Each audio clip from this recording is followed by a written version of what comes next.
오늘 읽은 말씀은 사도 바울이 이제 소동이 정리가 된 에베소에서 소동이 있었잖아요. 2주 전에 말씀 생각한 건데 그 소동이 정리가 됐습니다. 그리고 이제 에베소를 떠납니다. 그리고 마게도냐, 헬라를 거쳐서 다시금 수리아로 돌아가려고 이렇게 한다고 지금 소개하고 있는데, 실제로는 수리아를 가지 못합니다. 실제로는 예루살렘까지만 이제 가게 되고, 거기서 이제 바울이 잡혀서 로마로 가게 됩니다. 그 여정 가운데 드로아라는 곳까지 도착한 그 여정을 소개하는 말씀을 오늘 읽었습니다. 누가는 이 부분을 굉장히 간단하게 소개하고 있는 거예요. 드로아에서 있었던 말씀 빼면은 1절에서 6절까지 간단하게 소개를 하고 있는데, 사실은 시간적으로는 굉장히 긴 시간 동안 있었던 일들이고요. 공간적으로도 굉장히 많이 이동하고 있었던 그 대목입니다. 그래서 사도행전만 쭉 읽으면 아무 의미가 없어요.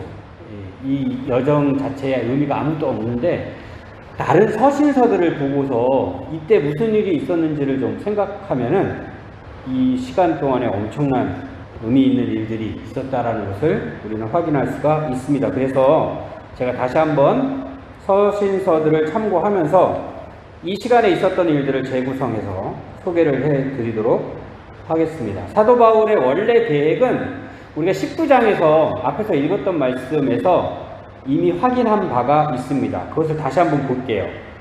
한 장만 이렇게 넘기면 볼 수 있을 거예요. 19장 21절 말씀 제가 읽어드리겠습니다. 이 일이 있은 후에 바울이 마게도냐와 아가야를 거쳐 예루살렘에 가기로 작정하여 이르되 내가 거기 갔다가 후에 로마도 보아야 하리라 하고, 에베소에 있을 때 바울이 이미 이렇게 계획을 세웠습니다. 마게도냐, 아가야, 그 다음에 예루살렘, 그 다음에 로마. 이게 이제 사도 바울의 계획이었습니다. 머릿속에는 항상 사도 바울은 로마가 있었습니다. 로마는 끝내 가야 돼. 언젠가는 가야 돼. 반드시 가야 돼. 그리고서 마지막 이제 목적지를 로마로 생각하면서 계속 계획을 세우고 있었는데, 마게도냐, 아가야는 이미 사도 바울이 갔던 지역이고 복음이 전해졌고, 그리고 교회가 세워졌습니다. 그리고 에베소의 지역에서 바울이 약 3년 동안 있었잖아요. 지금 오랜 시간 그곳에 있어가지고 두란노소원에서 제자들을 막 열심히 말씀을 하셨다고 했잖아요. 근데 말씀을 쭉 여러 군데를 보면은 그 사이에도 다시 마게도냐와 아가야를 왔다 갔다 한 번은 하신 것 같아요. 이미 고린도 지역까지 방문을 오셨던 것 같아요. 중간에. 그런 상황임에도 불구하고 또다시 거기를 지금 가려고 하는 겁니다. 이거는 제가 여러 번 말씀드린 적 있죠? 사도 바울은 교회가 세워지지 않은 지역만 가서 복음을 전했던 것이 아니고, 이미 복음이 전해졌고 교회가 세워진 지역이라 할지라도 기회만 있으면 다시 방문을 하려고 해요. 기회만 있으면. 그리고 그 이유도 우리가 생각을 한 적이 있었는데, 오늘 다시 한번 오늘 말씀에서 그 이유를 알려주고 있습니다. 1절, 2절 다시 한번 읽어보겠습니다. 사도행전 20장 1절, 2절. 소요가 그침에 바울은 지자들을 불러 권한 후에 작별하고 떠나 마게도냐로 가니라. 2절. 그 지방으로 다녀가며, 마게도냐 지방으로 다녀가며 여러 말로 제자들에게 권하고 헬라에 이르러. 이게 또 다시 아가야 쪽으로 갔다는 얘기입니다. 그거 다 다니면서 뭐 했다고 지금 말씀하고 있어요? 권했다. 오늘 말씀의 제목, 권면하는 공동체라고 제목을 정했는데, 권했다. 사도 바울은 계속 권하기 위해서 돌아다니신 거예요. 그러니까 아직 복음을 듣지 못한 지역에 가면은 복음을 전하려고 여행을 다녔지만, 이미 교회가 세워진 지역으로 가면은 또다시 권하기 위해서 여행을 다녔습니다. 이 권했다 또는 권면했다라고 이렇게 번역이 되어 있는 말씀을 헬라어로 찾아 확인을 해보면 파라칼레오라는 말이 있습니다. 파라칼레오. 파라칼레오라는 말을 굉장히 많이 쓰고 있어요. 성경에서. 원래는 이 말이 어떤 말이냐면 어떤 부탁을 할 때 나 이거 좀 들어주세요 할 때 쓰는 말이에요. 어떤 요청을 할 때. 뭐 하나님께 기도할 때도 쓸 수 있어요. 하나님께 간구할 때, 간청할 때. 파라칼레오라는 말이 그런 말로 쓰이는데, 근데 이런 대목에서는 그렇게 말을 쓰지 않아요. 성도님들에게 사도 바울이 권면의 말씀을 할 때에 이것 좀 해주세요. 이것 좀 제발 순종해 주세요. 이렇게 이야기하지 않는다는 거죠. 그럴 때는 권면했다, 권했다 이렇게 번역을 하고 있습니다. 조금 다르게 쓴다는 거죠. 왜 이때는 권했다, 권면했다라고 쓰는가? 이것은 마지막 결론 부분에서 다시 생각을 해보도록 하겠습니다. 지금은 여정을 마저 소개를 해드릴게요. 사실 오늘 말씀에서 지금 마지막 여정은 들어와잖아요. 그런데 첫 여정이 들어와요. 오늘 본문에는 나오지 않았는데 에베소에서 마게도냐로 가려면은 첫 여정지로 드로아로 가야 돼요. 그걸 어디에서 확인할 수 있냐면 고린도 후서 말씀을 가지고 우리는 확인할 수가 있습니다. 거기서는 그 내용이 나와요. 고린도 후서 말씀을 보면 드로아로 사도 바울이 갔다라는 것을 알 수 있습니다. 오늘 주로 고린도 후서 말씀을 많이 확인하게 될 것 같은데, 고린도 후서 말씀에 의하면 고린도 교회에 사도 바울이 디도를 보냅니다. 디도라는 제자를 보내요. 왜 보냈겠어요?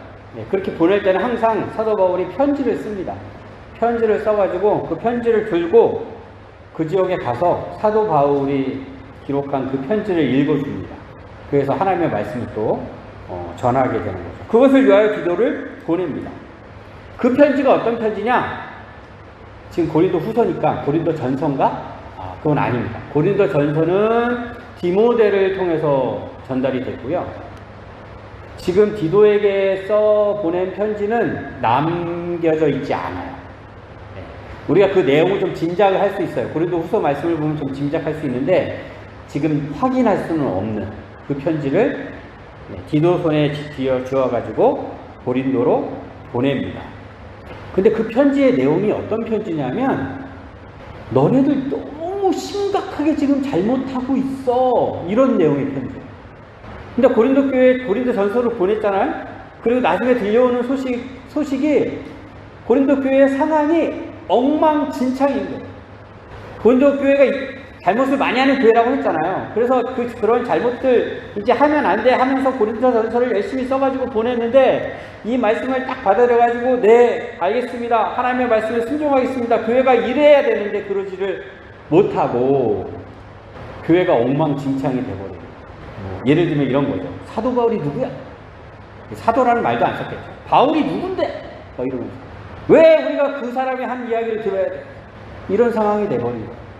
그러니까 그 소식을 듣고 사도 바울이 다시 편지를 쓴 거죠. 너희들 이래서는 안 돼. 아주 강력하게 콩구멍을 내주는, 너무 심하게 사도 바울이 썼는지는 모르겠어요. 그래서 하나님이 그걸 없애버렸는지도 모르겠어요. 그러니까 디도가 그 편지를 가지고 고린도 교회에 가야 되고요. 거기서 그 말씀을 다 전한 다음에 다시 돌아와야 돼요. 그렇게 다시 돌아온다라는 생각을 하면서 드로아로 간 겁니다. 마게도냐로 가야 되니까 드로아로 갔어요. 그리고서는 무엇을 기대했냐? 고린도 교회에서 돌아오는 디도를 만나기를 기대했어요. 그래서 드로아에 딱 갔는데 만날 수가 없었던 거예요. 그 사실을 고린도 후서 2장 12절에 우리가 확인할 수 있습니다. 한번 찾아볼게요. 이번 고린도 후서 2장 고린도 후서 2장 12절 13절 두 절만 먼저 읽겠습니다. 내가 그리스도의 복음을 위하여 드로아에 이름에 주 안에서 문이 내게 열렸으되 내가 내 형제 디도를 만나지 못하므로 내 심령이 편하지 못하여 그들을 작별하고 마게도냐로 갔노라. 드로아는 분위기가 굉장히 좋은 도시였습니다. 오늘 7절 이하의 말씀에서도 확인이 되잖아요. 사도 바울이 전하는 말씀을 사모하는 사람이 정말 많았어요. 얼마든지 복음을 전할 수 있는 그런 지역, 그런 분위기였는데, 근데 사도 바울에게 문제가 생긴 겁니다. 어떤 문제요? 디도를 만나지 못해요. 디도가 여기 분명히 도착해 있어야 되는데, 여기 가면 디도를 만날 수 있고 고린도 교회가 어떤 상황이 됐는지 그 소식을 들을 수가 있는 상황이라고 생각하고 갔는데 디도가 나타나지 않는 거예요. 우리가 알잖아요. 사도 바울이 이 복음 전하는 것을 얼마나 소중하게 생각하는지, 자기 생명보다 더 소중하게 생각하는 사명이잖아요. 그런데 그것도 미루고 디도가 어떻게 된 거야 도대체. 그러면서 마게도냐로 건너갑니다. 왜냐하면은 마게도냐 쪽으로 거쳐서 이제 오는 거니까 거꾸로 디도를 만나기 위해서 가는 겁니다. 서둘러서. 이 상황을 우리가 좀 짐작하면서 말씀을 읽었으면 좋겠어요. 사도 바울이 왜 이렇게 조급해할까? 그렇게까지 걱정하면서 지금 디도를 찾아야 되는 건가?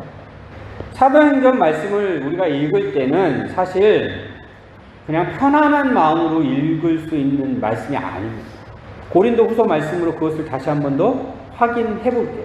이번에는 1장입니다. 고린도 후서 1장 8절부터 10절까지 제가 읽겠습니다. 형제들아, 우리가 아시아에서 당한 환난을 너희가 모르기를 원하지 아니하노니 힘에 격도로 심한 고난을 당하여 살 소망까지 끊어지고 우리는 우리 자신이 사형 선고를 받은 줄 알았으니 이는 우리로 자기를 의지하지 말고 오직 죽은 자를 다시 살리시는 하나님만 의지하게 하심이라. 그가 이같이 큰 사망에서 우리를 건지셨고 또 건지실 것이며 이후에도 건지시기를 그에게 바라노라.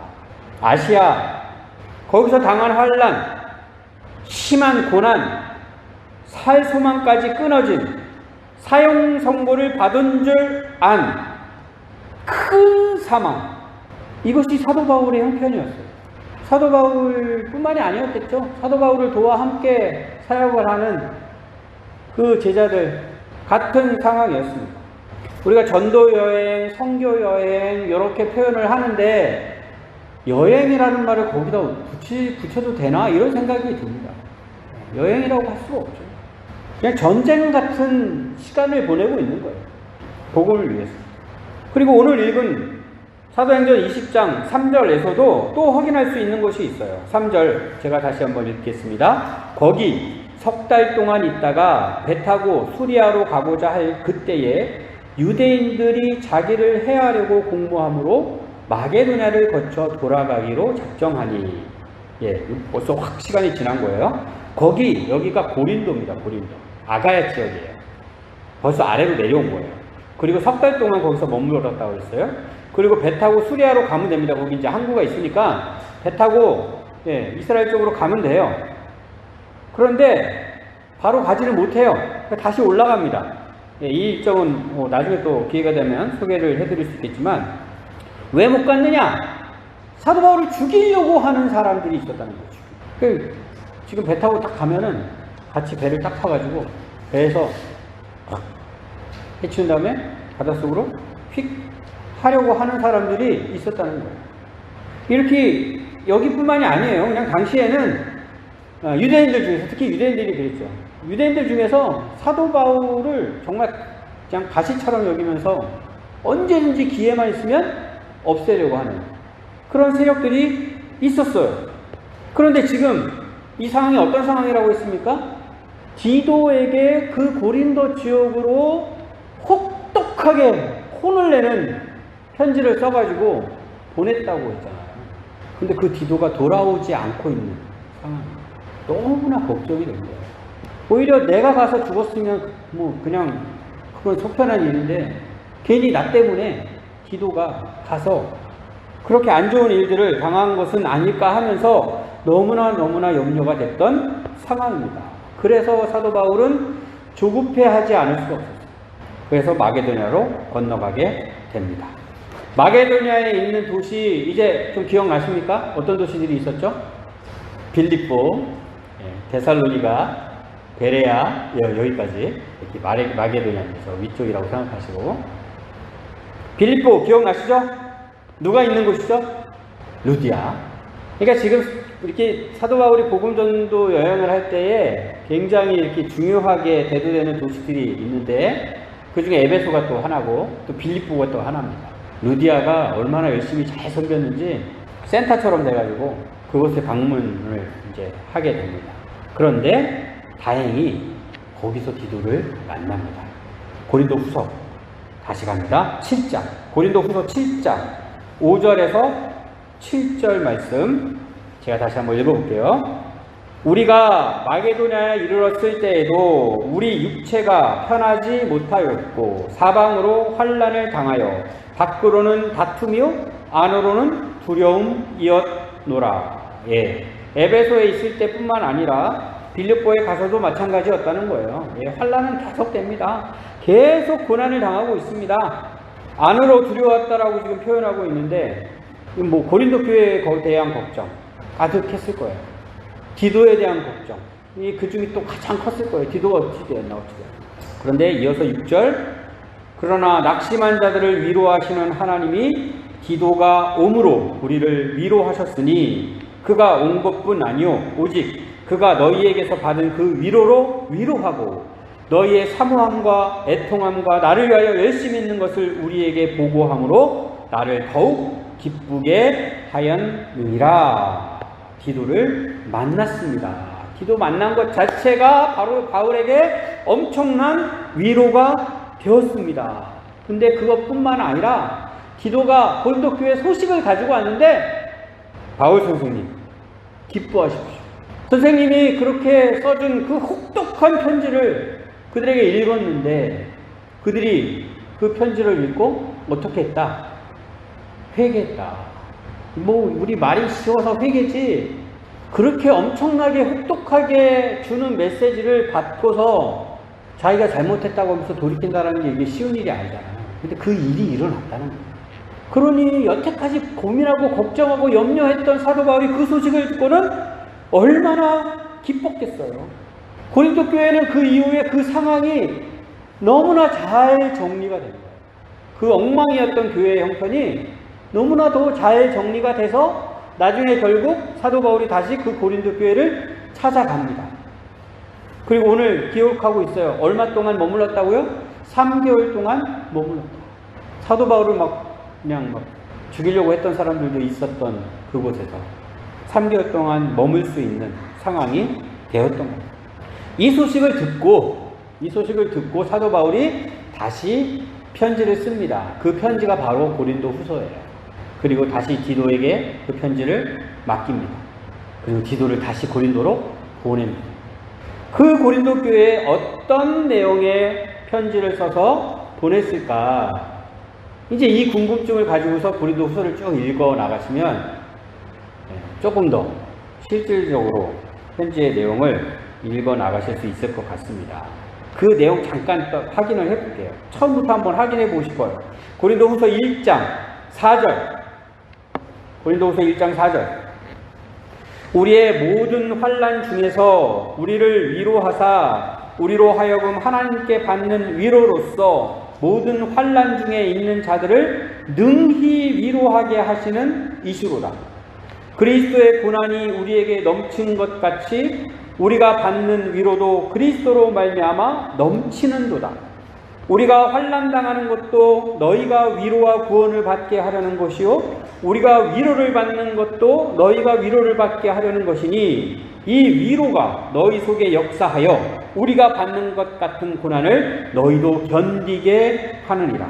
너희를 위한 우리의 소망이 견고함은 너희가 고난에 참여하는 자가 된 것 같이 위로에도 그러할 줄을 알미라. 그렇게 디도를 만난 이후에 고린도 교회에 보낸 편지를 봤더니 어떤 내용이 있나? 환난, 고난 이 이야기가 나오고요. 그 다음에 위로 이 이야기가 나옵니다. 좀 전에도 소개를 드렸잖아요. 사도 바울이 지금 어떤 상황이었나?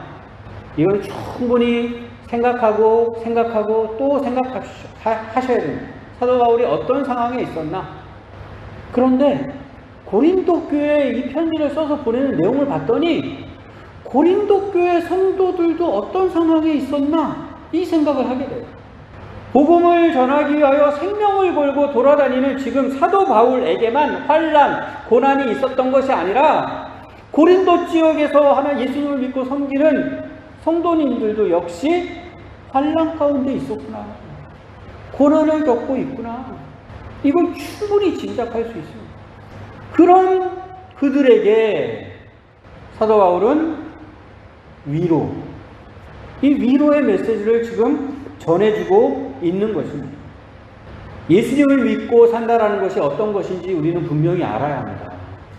예수님을 믿고 사는 것은 환난이 피해가는 게 아닙니다. 고난이 비껴가는 게 아니에요. 환난을 당하고 고난을 겪게 됩니다. 이 땅에서의 삶 자체가 고난인 것을 사람들이 다 알지만 예수님 믿는 사람들은 더해요. 더 고난을 받는 것이 예수님을 믿는 사람들의 삶이에요. 이것이 성경이 분명히 가르쳐주고 있어요. 사도 바울이 고난을 겪고 있는 고린도 교회 성도들에게 예수님을 믿고 있으니 너희들 고난이 곧 사라질 것이다. 예수님께 더 간절히 기도해. 그러면 그 고난은 다 끝날 거야. 이런 말씀을 보내고 있지 않아요. 그냥 환난은 마땅한 거예요. 환난 당하는 것은 마땅해요. 우리가 고난을 겪는 것은 당연한 일이에요. 그것에 대해서는 다른 이야기를 하지 않아요. 나도 그렇게 환난 가운데 있고 너희들도 그렇게 고난받는 것, 그 이상한 일이 아니야. 그러나 하나님께서 우리에게 위로해 주신다라는 사실을 지금 전하고 있어요. 이것을 우리가 알아야 합니다. 예수님을 믿고 예수님의 제자로 산다라는 것이 자기 십자가를 지고 사는 것이라는 사실. 넓은 길 가는 것 아니라고 했죠. 좁은 길을 가는 것입니다. 그러나 자기 십자가를 지는 것도, 좁은 길을 가는 것도 전혀 문제가 되지 않아요. 왜요? 하나님의 위로가 있기 때문입니다. 하나님께서 우리를 위로해 주고 계시기 때문에, 넘치는 하나님의 위로가 있기 때문에 어떤 환난 가운데 있다 할지라도, 무수한 고난을 당한다 할지라도 우리는 끄떡하지 않을 수 있는 것입니다. 그 위로가 사도 바울에게 있었고, 그래서 사도 바울은 지금 고린도 교회 성도들에게 편지를 쓰고 있는 것이고, 그 위로가 고린도 교회 성도들에게 있었고, 지금은 우리에게 그 위로가 있는 것입니다. 모든 신자는 이것을 반드시 알아야 해요. 그래서 고린도 후서 사도 바울이 이 내용을 처음부터 쓰고 있는 것이죠. 이렇게 열심히 편지를 써서 보내고 또 마게도니아 일대를 돌아다녔다고 했죠. 그 시간이 정확하지는 못하지만 꽤 긴 시간을 또 여행을 했어요. 돌아다녔습니다. 로마서를 보면은 일루리곤이라는 지역까지, 아까 지도에서 잠깐 보셨는지 모르겠는데 마게도니아에서 더 위쪽으로 올라가야 도착할 수 있는 그 지역까지 가서 복음을 전했다라는 내용이 있거든요. 그것까지 돌아다니면서 또 복음을 전했어요. 그리고서 지금 고린도로 다시 방문하게 된 것입니다. 오늘 3절 말씀, 3개월 동안 거기서 다시 사도 바울이 편지를 씁니다.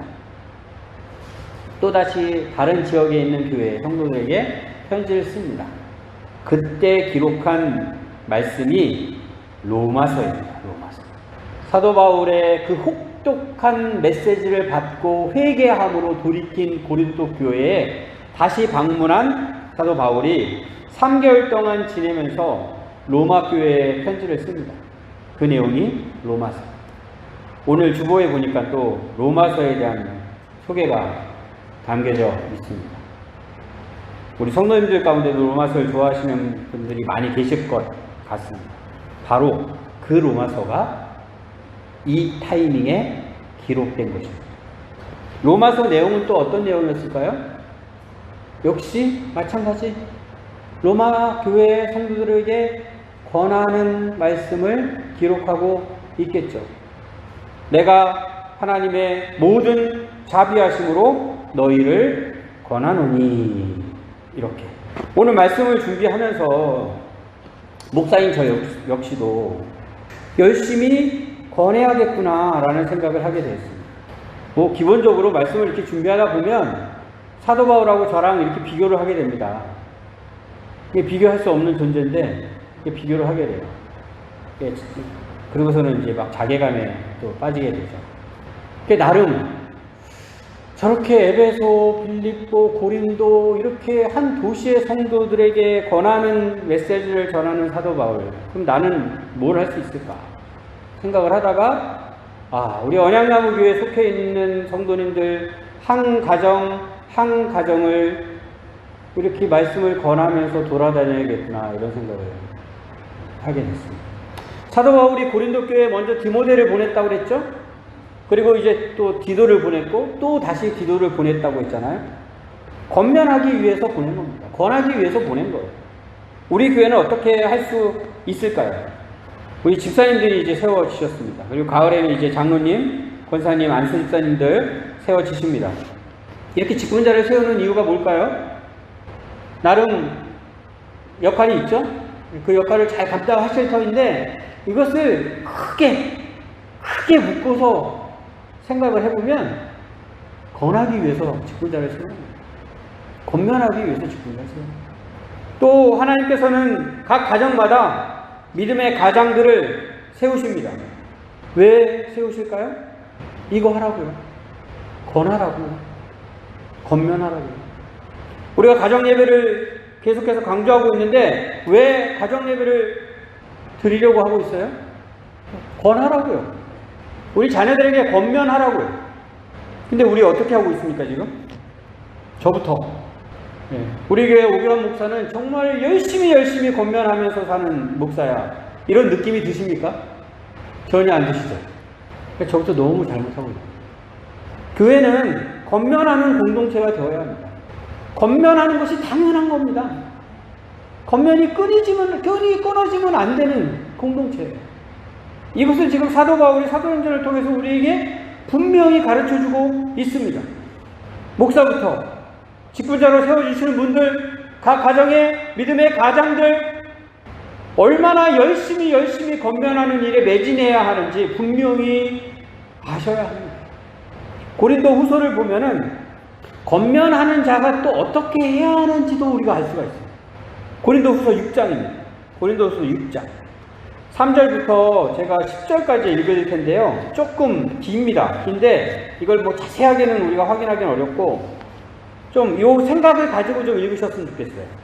어떤 생각이냐면 드러나는 것, 눈에 보이는 것, 이것을 한편으로 생각을 하시고 드러나지 않는 것, 그러나 실제로 있는 것, 그리고 중요한 것, 이 두 가지 관점을 가지고 한번 고린도후서 6장 3절에서 10절 말씀을 읽어보겠습니다. 제가 읽어볼게요. 우리가 이 직분이 비방을 받지 않게 하려고 무엇에든지 아무에게도 거리끼지 않게 하고 오직 모든 일에 하나님의 일꾼으로 자천하여 이제 기본적으로 지금 권면하는 사도 바울에 관한 이야기라고 할 수 있습니다. 그 다음부터 보십시오. 많이 견디는 것과 환난과 궁핍과 고난과 매맞음과 갇힘과 난동과 수고로움과 자지 못함과 먹지 못함 가운데서도 이건 다 드러나는 일들이죠. 드러나는 일들. 권하는 자들이 겪게 되는 일들. 그런데 아무리 눈 씻고 쳐다봐도 좋아 보이는 거는 하나도 없어요. 좋아 보이는 거 하나도 없어요. 시간은 오래 끌 수 없으니까 바로 넘어갈게요. 나중에 다시 한번 읽어보세요. 6절부터 다시 볼게요. 깨끗함과 지식과 오래 참음과 자비함과 성령의 감화와 거짓이 없는 사랑과 진리의 말씀과 하나님의 능력으로 의의 무기를 좌우에 가지고, 이 말씀을 보면은 이건 드러나지가 않아요. 드러나는 것들이 아니에요. 쉽게 보여주고 확인시켜줄 수 있는 것들이 없어요. 그러니까 뒤에 이런 말씀이 또 이어집니다. 8절 영광과 욕됨으로 그러했으며 악한 이름과 아름다운 이름으로 그러했느니라. 이건 좀 넘어갈게요. 우리는 속이는 자 같으나 참되고 무명한 자 같으나 유명한 자요 죽은 자 같으나 보라 우리가 살아있고 징계를 받는 자 같으나 죽임을 당하지 아니하고 근심하는 자 같으나 항상 기뻐하고 가난한 자 같으나 많은 사람을 부요하게 하고 아무것도 없는 자 같으나 모든 것을 가진 자로다. 이것도 길게는 설명 안 드릴게요. 아까 두 가지 말씀드렸어요. 그냥 쉽게 드러나는 것들, 눈에 보이는 것, 쉽게 확인할 수 있는 것, 이런 것들을 보면은 좋은 게 하나도 없어요. 다 없어져야 될 것들, 버려야 될 것들, 그런 것들이 사도 바울에게 있었어요. 우리에게 이걸 적용시키면 권면하는 자에게 이러한 것들이 있어야 한다는 얘기로 우리가 읽을 수 있어요. 그런데 실제로 사도 바울이 가지고 있는 게 뭐예요? 눈에 보이지 않는 것들을 가지고 있어요. 이건 증명하기가 어려워요. 보여줄 수가 없어요. 이것을 권면하는 자들이 갖고 있어야 된다는 얘기가 돼요. 그러니까 보이는 것들은 정말 다 안 좋게 보이고 진짜 좋은 것, 그런 것들은 보여줄 수가 없으니 어떤 일들이 벌어져요. 오해를 받는 일들이 생기는 거죠. 오해를. 그런데 우리가 지금 열심히 권면하는 사람이 되어야 된다고 했잖아요. 근데 우리는요, 권면하기 위해서 이런 생각을 갖게 돼요. 뭔가 보여줄 수 있어야 된다는 생각이에요. 보여줄 수 있어요. 뭔가 내세울 수 있어야 된다는 생각을 해요. 내가 뭔가를 보여주고 내세울 수 있는 게 없으니 나는 권면할 수가 없어. 저 사람이 내 말을 듣겠어? 내가 지금 보여주는 것들은 다 안 좋은 것들 뿐인데 기본적으로 우리가 이런 생각을 해요. 그러니까 권면을 못하죠. 근데 사도 바울이 먼저 우리에게 이것을 분명히 가르쳐주고 있어요. 권면하는 자에게 보여지는 것들은 좋은 것이 하나도 없어요. 좋은 것으로 보여진다고 해서 권면할 수 있는 게 아니에요. 그러나 보이지 않는 것, 그 안에는 좋은 것들이 있는 거죠. 어떻게 꺼내서 보여줄 수는 없지만 그 안에는 좋은 것을 가지고 있는 자예요. 오해를 받을 수 있어요. 오해받는 것 신경 안 써요. 얼마든지 오해하라고 해.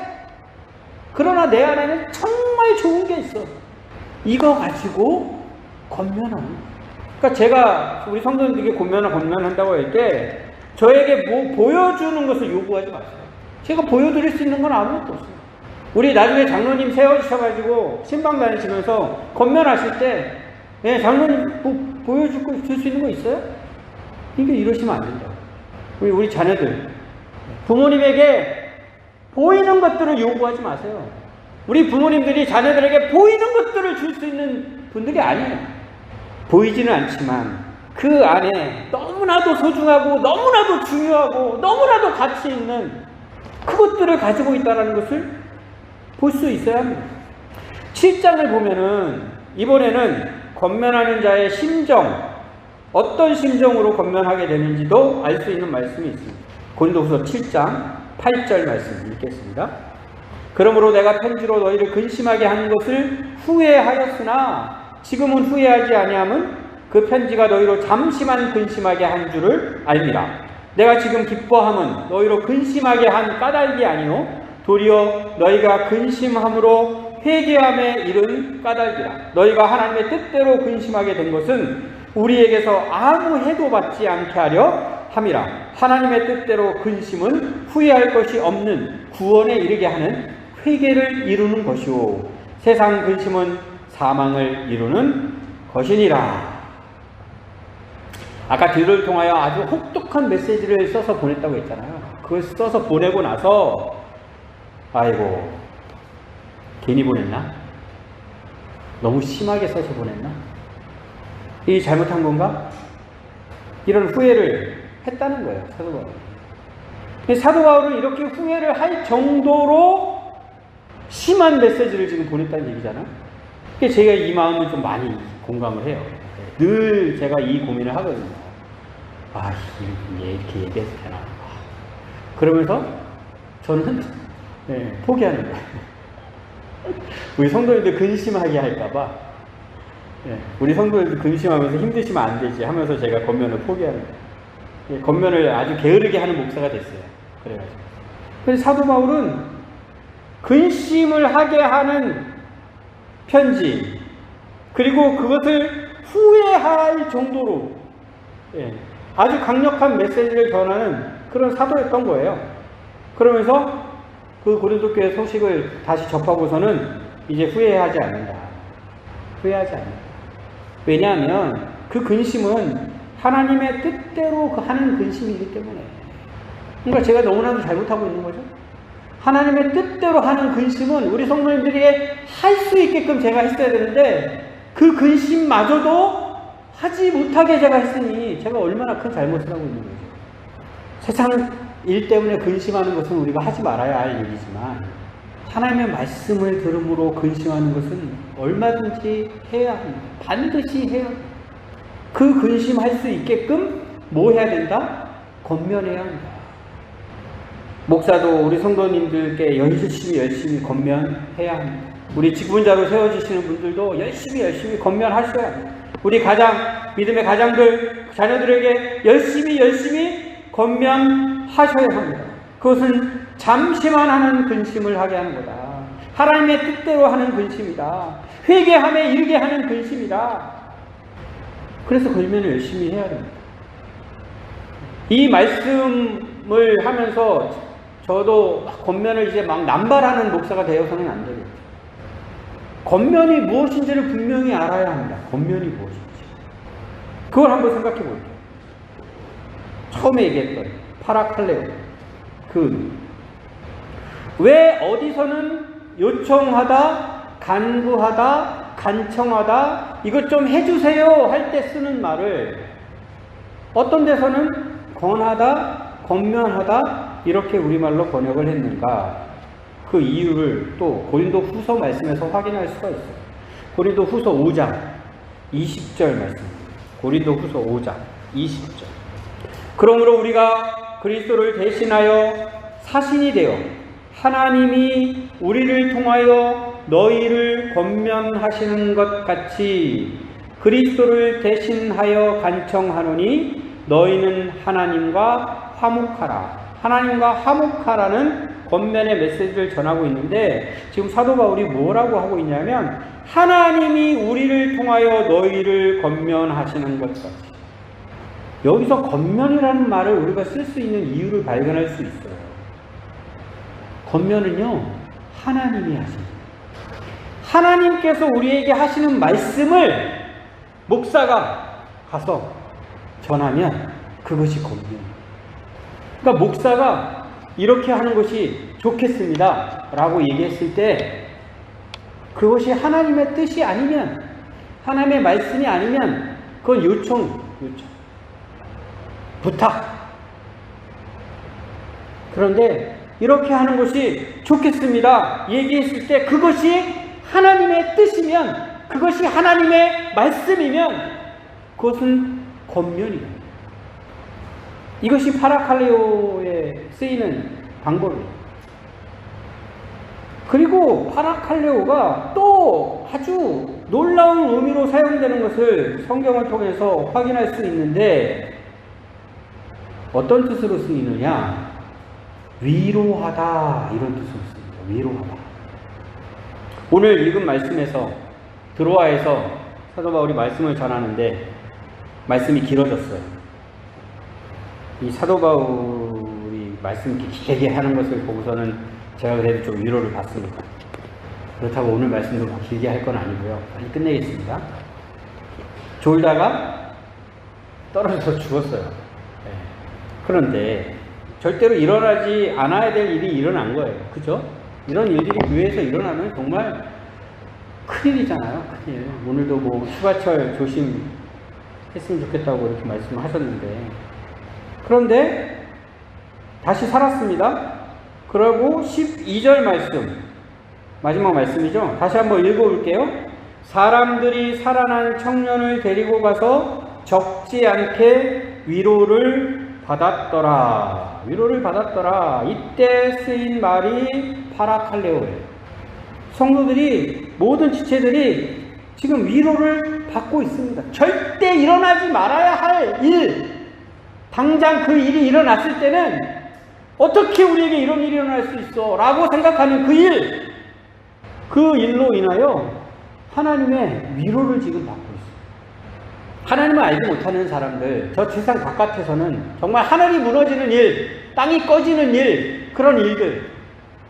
그러나 예수님을 믿는 사람들은 교회 안에서는 그러한 일들조차 하나님의 위로가 될 수가 있습니다. 이것이 우리가 알고 있는 놀라운 비밀이에요. 모든 것이 합력하여 선을 이루게 하시는 하나님, 그 모든 것을 사용하셔서 우리를 위로해 주십니다.